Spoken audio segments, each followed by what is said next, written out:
The last capitalist we hang will be the one who sold us the rope, Karl Marx. After watching this year's film Triangle of Sadness recently, a comedy about the rich-poor conflict, I figured there are actually a lot of movies such as this that talks about social conflicts in a bizarre and hilarious way, and I should make a top 10 list of them. I have mostly considered films released after 2010 because I haven't seen as many great ones such as this before then, so here you go. You know what, guys? Let's call it a night, huh? Number 10. Don't Look Up. Don't Look Up may be a chaotic mess, but there is a lot of fun in this, and based that the story is done through a comedy, not a serious drama, or it could be cringy. It tells the story of two low-level astronomers who finds out a comet is approaching the Earth for eternal destruction. Why does the ephemeris keep getting lower and lower? They embark on a huge media channel to air the news to the world, but nobody takes it seriously.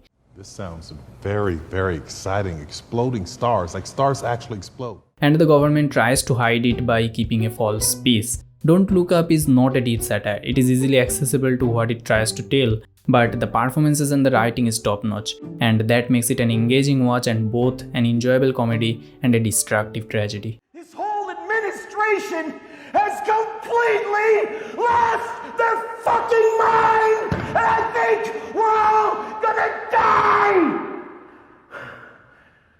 Number 9. The Lobster. The Lobster explores a world where single people are taken to a hotel and given 45 days to find a soulmate, or they will be turned into an animal and sent into the wild.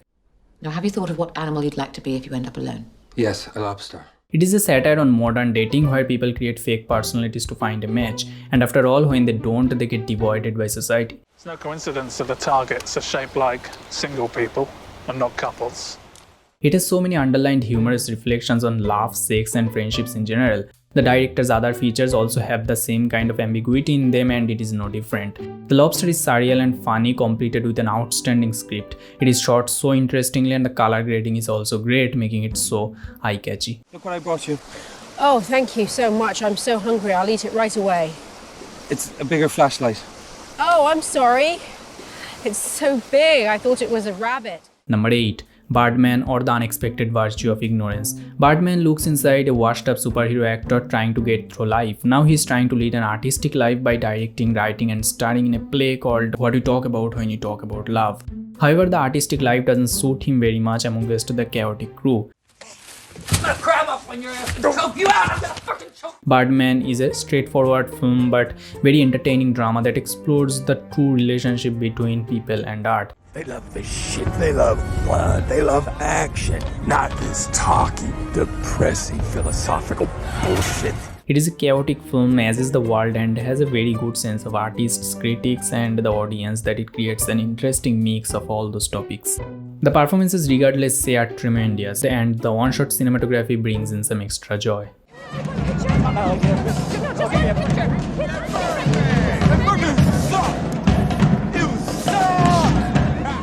Number 7. WALL-E. WALL-E is another futuristic dystopia where the world is destroyed and the remaining population lives in a space station with high-tech designs and comfort. Thus, they are fat and their seats with artificial intelligence do all the work for them. If you can't fold the straw, the episode isn't any good.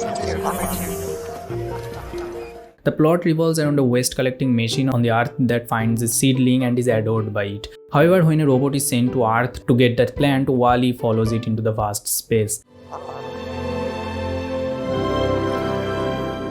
WALL-E discovers the power of love in a somewhat tedious world where people are too lazy to work, and the AIOS have the power to take over. WALL-E is one of Pixar's most popular movies and one of the most popular movies in general that doesn't need explaining for how good it is.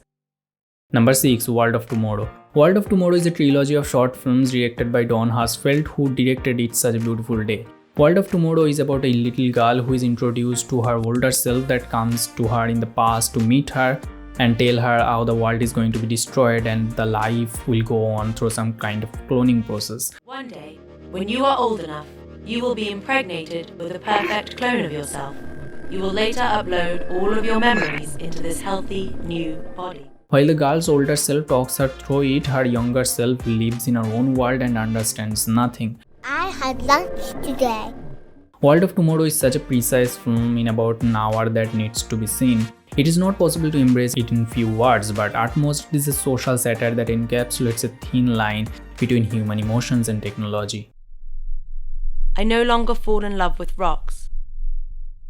Number 5. Triangle of Sadness. This year's Palme d'Or winner is on hell of a journey, talking about class conflict in the most bizarre yet direct way possible. It starts with a male model giving an interview and moves to a dating scene between him and his girlfriend, who is also a model. There it shows a conflict between them about money.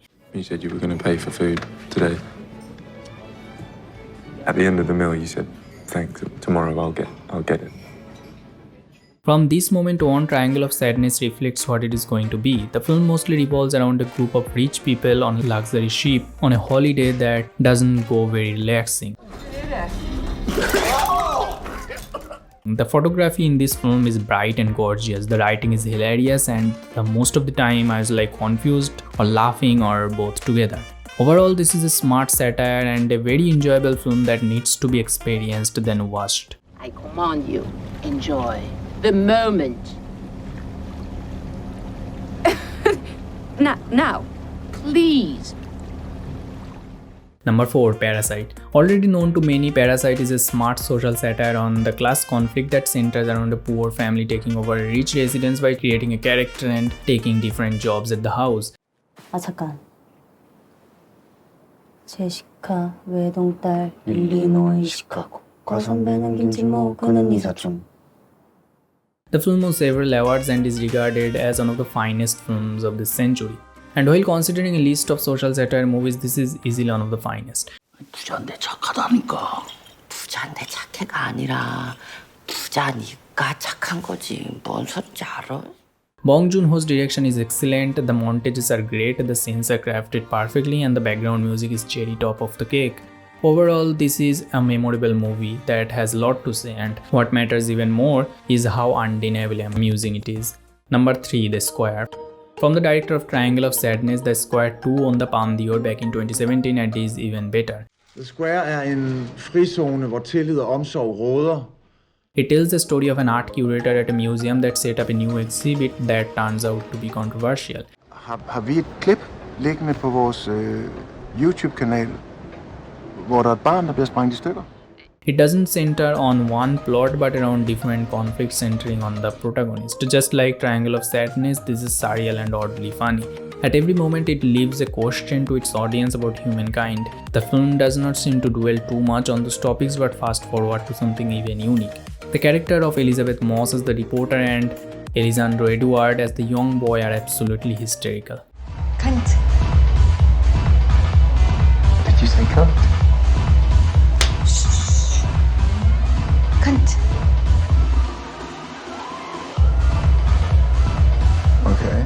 Number 2. Get Out. Get Out is about a black guy who visits his white girlfriend's house being tensed because they are white and is worried about the undertoned racism he will probably face. He does face that, but worse he could expect things to be, it turned out even worse.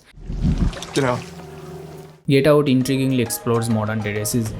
With its portrayal of how white people turn black people into hypnotized slaves, it turns itself into a satire on racism.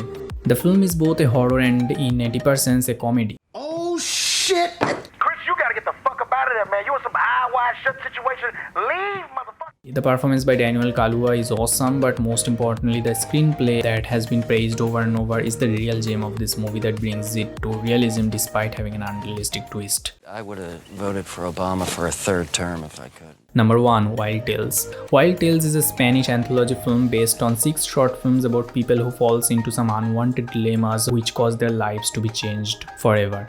All of these stories are not entirely similar, but both are hilarious depictions of society and human nature. It is better that I don't talk about any of the plots, for they're excellent to go in blind. Overall, Wild Tales is fascinating and easily one of the most entertaining social satires I have seen. You should just check it out without looking too much into it and you will most probably be very entertained. So that's the video. Recommend me any film that you think could belong here. Until then, check some previous videos on this channel and thanks for watching.